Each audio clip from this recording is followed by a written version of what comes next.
My next guest, he's a millionaire. He just won the PFL middleweight tournament. He's the middleweight champion. Of course, he's coming off that impressive 33-second knockout at PFL 11. Of course, I'm talking about Lewis Taylor. Lewis, how are you, man? I'm great, man. The way to kick off 2019.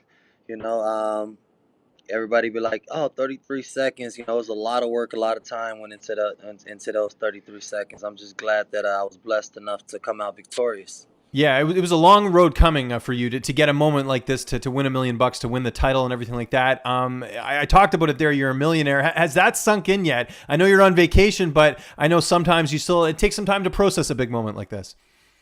Yeah, it does. I think we did a ride up to Wisconsin Dells, and on the drive, I think it just hit me. You mentally want to do things and make plans, but I never looked too far ahead. I wanted to make sure I secured the bag first. So I never, I had dreams I wanted to think about and things I wanted to do, but I wanted to make sure I wanted to make sure I secured it first before I got too overzealous with thinking about anything for too long. You were confident going into the fight that you were going to win. I know the odds makers didn't necessarily agree with that in No, terms of the betting no, lines, but which is, it's kind of the theme in your career. yeah. Did you expect it to be that quick, that easy? I know, again, it wasn't. You mentioned it there. It was 33 seconds, but that was years of hard work put in there. Yeah. But did you expect the fight to go that well? You know, in your mind as a fighter, that's the way you always want your fight to go. You dream about, like Michael Jordan has that. In the basketball, you have that game winning buzzer shot.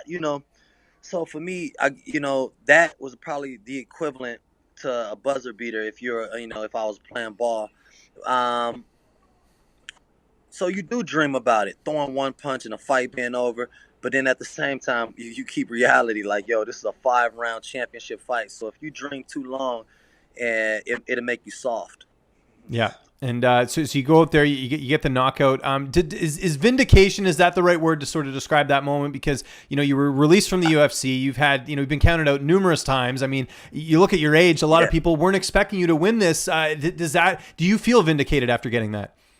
I do feel vindicated, and I feel vindicated, and I know the bullseye is going to be on my back. No matter what I do, people think it's luck. They no matter what I do, even right now, there's people sitting. Oh, it was a lucky punch. Oh, oh, this and that.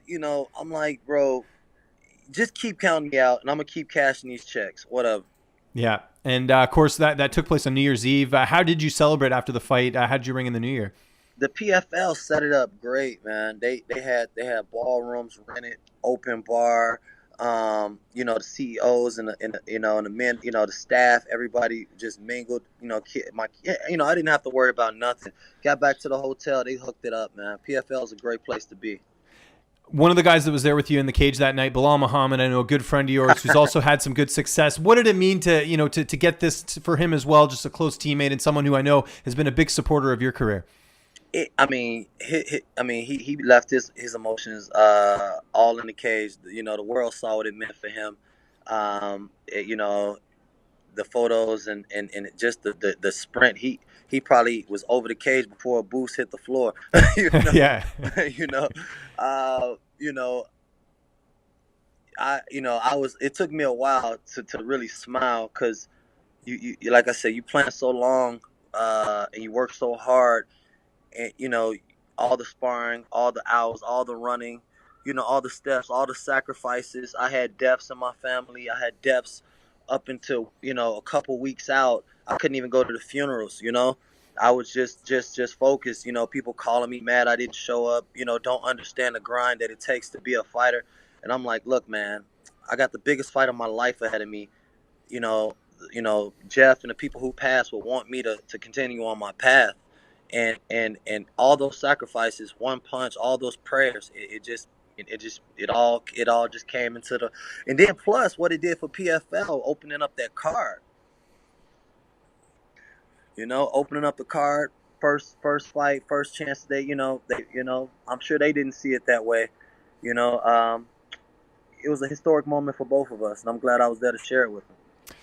anyone who was on social media that night just saw the outpour that people had. People were rooting for you, man. Like I really did notice that even leading up to the fight as well. Just it's been sort of a great story. How much did the social media followers going up, on Instagram and everything like that, and how many people reached out to you just saying, "Hey, congratulations"?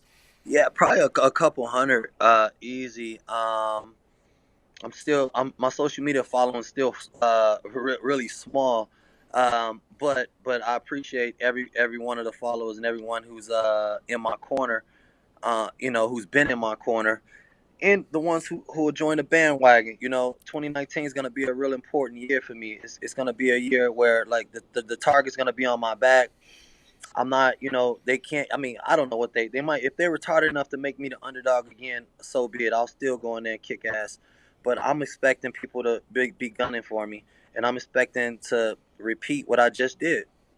Okay. And what has been the feedback from PFL? I'm sure you talked to them after the fight. No, no. I mean, they were super ecstatic. I met a lot of people, the upper echelon and within the PFL family, and they were very happy for me. They were genuinely happy for me, and even before, at the beginning of the season, some wasn't really necessarily on the Lewis Taylor, train, but mid-season, they all just turned it around, man. And like me and my wife talked about, right, I think right after I beat after I beat Libido, I won over, I think, the entire PFL staff, and they really let me know. And when that John Howard situation came up, that's why they went to bat for me, and they was like, no, we're not gonna let this end like this, and they went to bat for me then,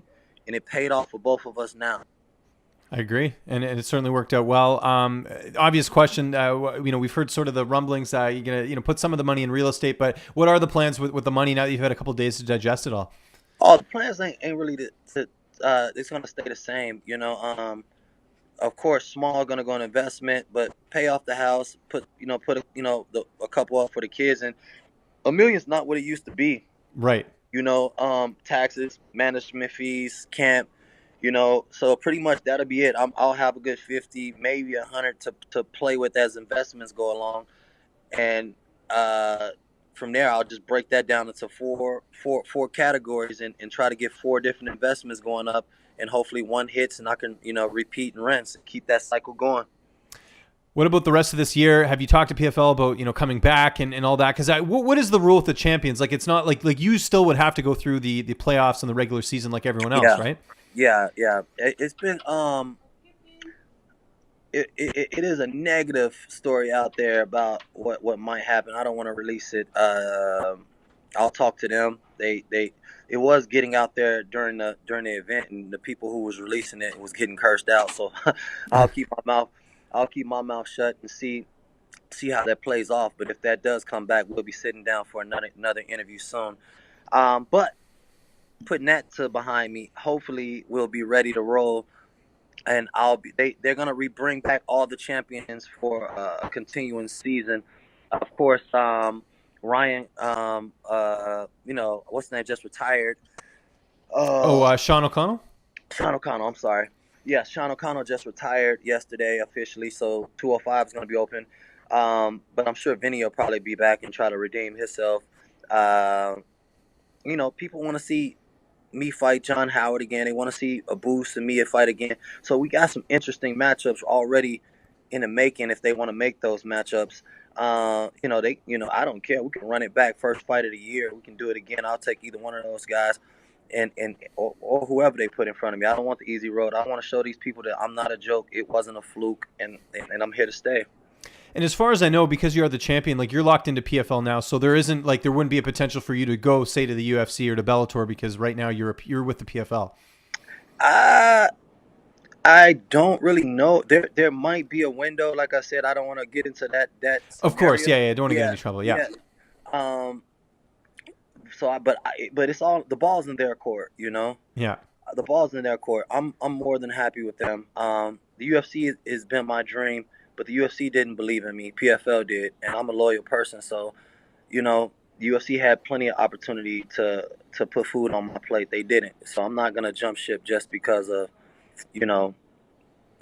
my name got a little bigger. You know, they wasn't in my corner when they was on the floor, and you know, I'm gonna support who supported me. I like that. When are you looking? When would be sort of an ideal situation for you to fight again? Bilal fights January 19th at the Barclays Center. I'm down to fight soon. Of course, if they do the same format, I won't be able to fight until probably May or something like that, which is a good break. But after coming off 5 fights in 6 months, you're revved up. You Yeah, know, exactly. Yeah, you you need that know, time off. Yeah. yeah, no, I'm revved up. I mean, unfortunately, like if I was in a different predicament, I would probably want to fight in like 3 months because I trained for 5 rounds and it went a couple of seconds. So I'm ready to fight. You feel me? Yeah. I'm ready to fight. As far as camp conditioning and all that stuff, I'm ready. I'm still ready for that war. So I don't want to, I could take it if it was on the table. If you feel me, but No, no, I unfortunately, do. Yeah, you're saying the opposite. You're like, because you were on that schedule before where you're fighting so often, you want to keep that going because you like that momentum. yeah, I was ready for the break, but because the fight was so short, I still got a lot of fight, and you know how it is, a lot of Yeah. fight in me, and I'm ready to let that go. But you don't want to, especially now, take your foot off the gas for so long. You got to look up. You got the people want to have a drink. You got the food that you've been wanting. I can see a bunch of negativities coming behind that type of layoff. And I wanna go back into 2019 ready to roll. So I don't want to. I definitely have to. I need something to refocus me and block out all the positive, but at the same time negative for my longevity that's coming around. Lewis, again, congratulations. You got it. You're a millionaire. You got the middleweight belt. What a great way to end 2018. Just remind people where they can find you on social media. And if you have any sponsors or thank yous or shout outs or anything like that, man, the floor is yours. Thank you. Again, my name is Lewis. Put the guns down, Taylor, aka Handguns. You can find me best way to find me is on Instagram. Put the guns down, Taylor. That's where I'm most socially active. Of course, Facebook, Lewis Taylor. I'm there.